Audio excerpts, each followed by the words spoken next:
This is Dan Riley with the National Weather Service, Houston Galveston Forecast Office, talking to you today about the hurricane season ahead and predictions for 2022.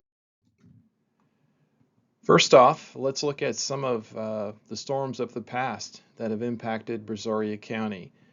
What I'm plotting here are all Category 3 or greater hurricanes that have tracked within 80 miles of Freeport since 1900.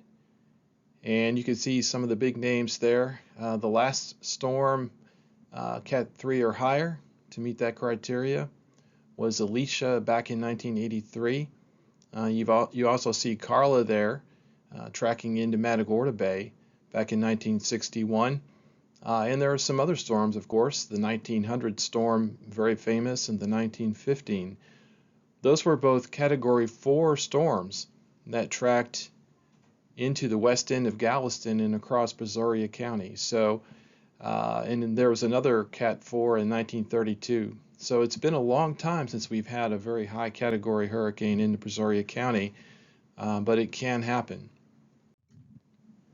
Every storm is different, contains some combination of these hazards: damaging winds, storm surge flooding, flooding rains, tornadoes, and high surf at the beachfront. And as we know, Hurricane Ike was so different than Harvey. Harvey was all about flooding rains, but not much wind and surge. Ike was all about storm surge and high winds, but not really that much rain. So every storm is completely different, has some combination of these five hazards.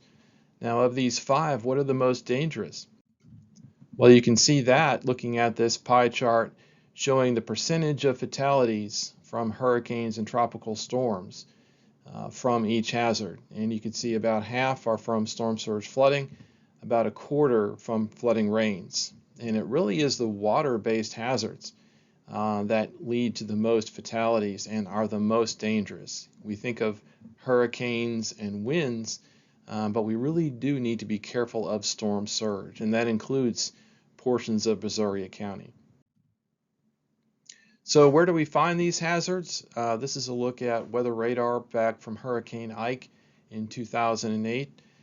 And at that time, the eye of the hurricane was right over Galveston Bay. Now, the ring around the eye, which I'm showing here, is a very important part of the storm as well. That's the eye wall. That's where the highest winds are in the hurricane. So if you take a look at Brazoria County, you can see the eye wall passed right over the eastern half of the county. The far western part of Brazoria County missed the eye wall, so the winds there were not nearly as strong as they were in the eastern part of the county. And for those that remember Hurricane Ike, a lot of power outages, a lot of tree damage, especially in that eastern half of Brazoria County. Let's take a look at Ike now. You can see Ike swirling here, making landfall right there on the east end of Galveston Bay, east end of Galveston Island, and then tracking on up through Galveston Bay. Ike was a very, very large hurricane, a large Category 2 storm, almost a Category 3. And the size of the hurricane is very important in producing storm surge. So the fact that it was a large hurricane, large, very powerful storm, meant it had the ability to push a lot of water onto land. Now the worst of the storm surge, typically near and to the right of the center track, in Brazoria County was on the left-hand side.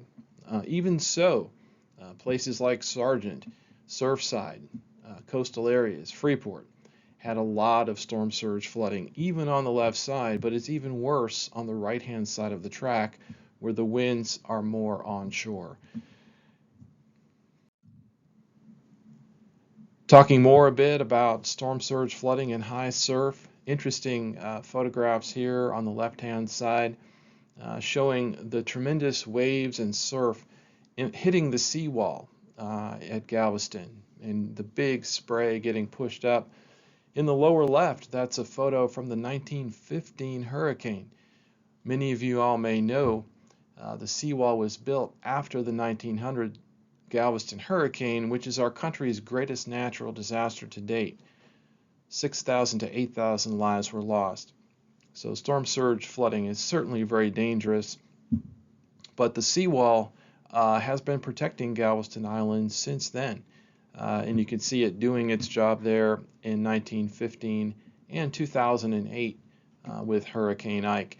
The other thing about storm surge flooding that's very important is the water levels tend to rise before the winds, sometimes 24 to 36 hours. So if we do have another surge type storm for Brazoria County, you're going to want to leave early, well ahead of the winds. Don't wait till the last minute. If you look at these folks here on the right-hand side, these are people there in Galveston or Bolivar that were planned to leave Friday morning with the hurricane coming in Friday night, but it was too late by that time. The water levels had come up too much.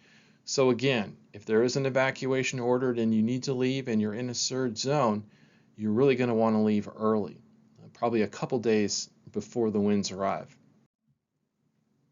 Take a look here at the aftermath of Bolivar Peninsula after Hurricane Ike. You can see as the water swept over that barrier island and then pulled back, and it pretty much wiped it clear of all structures.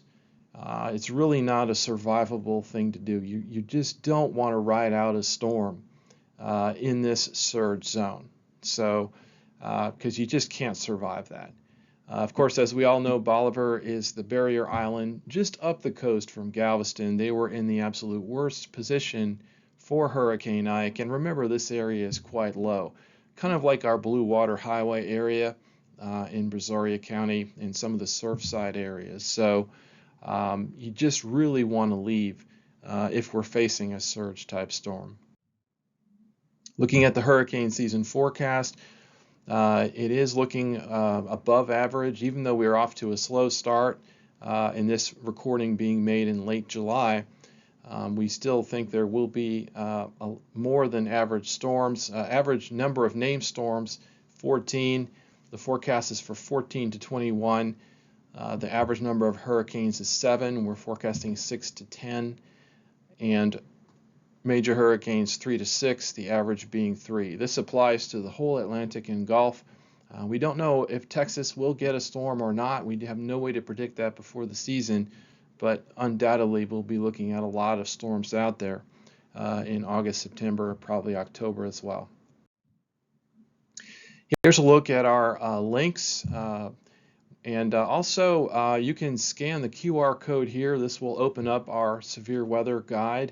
Brazoria County has an excellent guide of their own, but we think you'll find this useful as well with more of a regional picture, more tips on how to get ready for the hurricane season. Now is the time to do that, and you can see all of our social media there. Also, plug into your town, your town's website and social media. Also, the county, Brazoria County, and to keep you informed during the hurricane season. Thank you very much.